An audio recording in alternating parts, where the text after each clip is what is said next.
he, nearest of the near, my own self, the reality of my own life, my body and my soul. I am thee, and thou art me. That is your own nature. Assert it, manifest it. Not to become pure, you are pure already. You are not to be perfect, you are that already. Every good thought which you think or act upon is simply tearing the veil, as it were, and the purity, the infinity, the God behind, manifests itself, the eternal subject of everything, the eternal witness in this universe, your own self. Knowledge is, as it were, a lower step, a degradation. We are it already. How to know it? Close quote. End footnote. Here the prophets of all the different religions come with their visions, voices, raptures, and other openings, supposed by each to authenticate his own peculiar faith. Those of us who are not personally favored with such specific revelations must stand outside of them altogether, and, for the present at least, decide that, since they corroborate incompatible theological doctrines, they neutralize one another and leave no fixed result. If we follow any one of them, or if we follow philosophical theory and embrace monistic pantheism on non-mystical grounds, we do so in the exercise of our individual freedom, and build out our religion in the way most congruous with our personal susceptibilities. Among these susceptibilities, intellectual ones play a decisive part.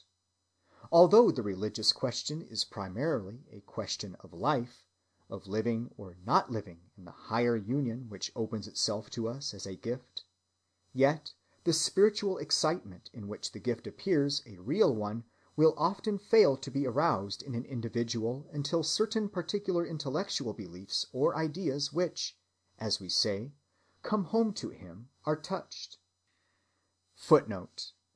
For instance, here is a case where a person exposed from her birth to Christian ideas had to wait till they came to her clad in spiritistic formulas before the saving experience set in.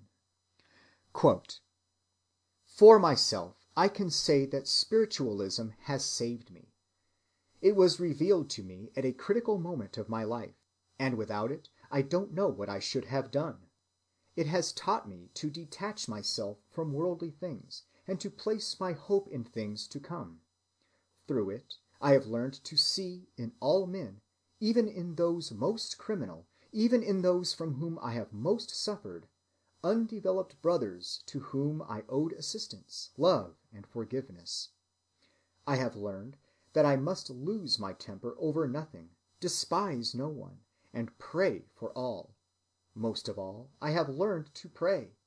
And although I have still much to learn in this domain, prayer ever brings me more strength, consolation, and comfort. I feel more than ever that I have only made a few steps on the long road of progress, but I look at this length without dismay, for I have confidence that the day will come when all my efforts shall be rewarded. So spiritualism has a great place in my life. Indeed, it holds the first place there." Close quote.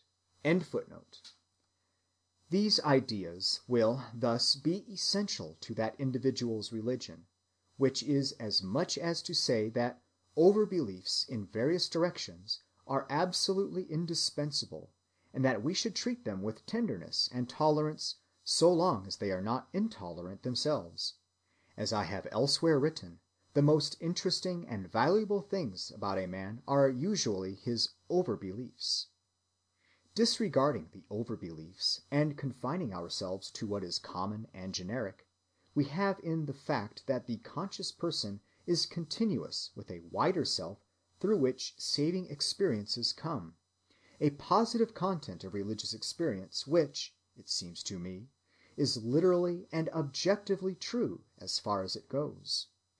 If I now proceed to state my own hypothesis about the farther limits of this extension of our personality, I shall be offering my own overbelief, though I know it will appear a sorry underbelief to some of you, for which I can only bespeak the same indulgence which, in a converse case, I should accord to yours.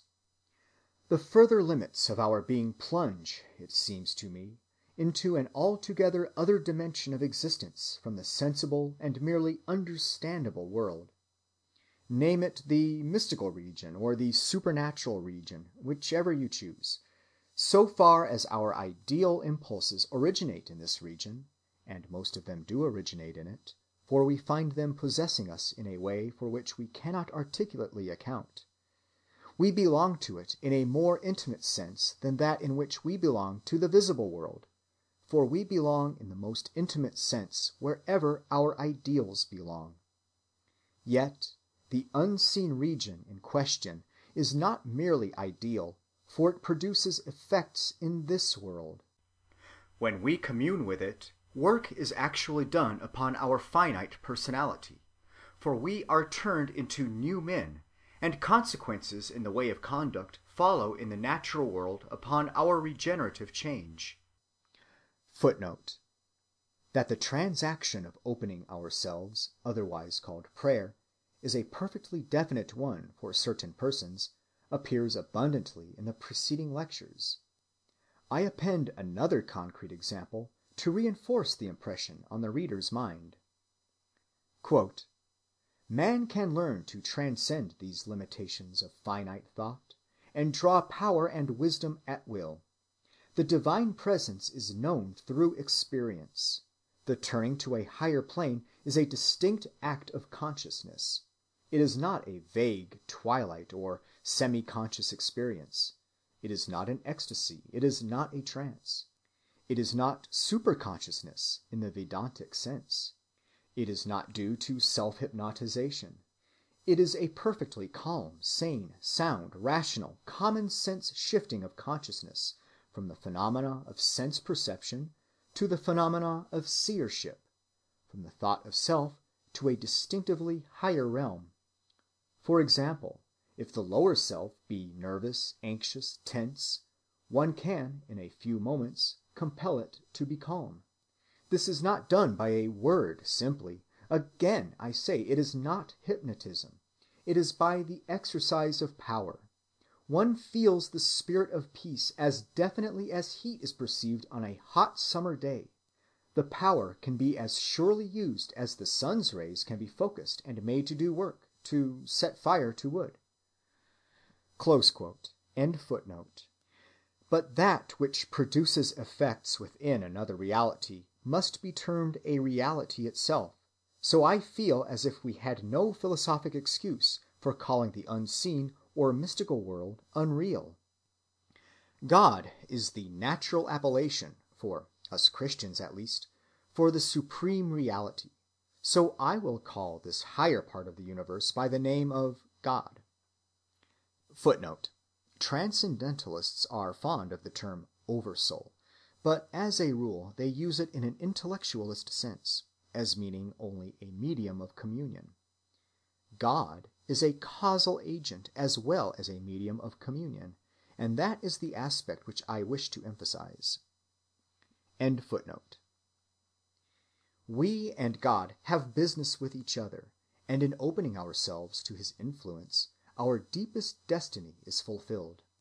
The universe, at those parts of it which our personal being constitutes, takes a turn genuinely for the worse or for the better in proportion as each one of us fulfills or evades God's demands. As far as this goes, I probably have you with me, for I only translate into schematic language what I may call the instinctive belief of mankind.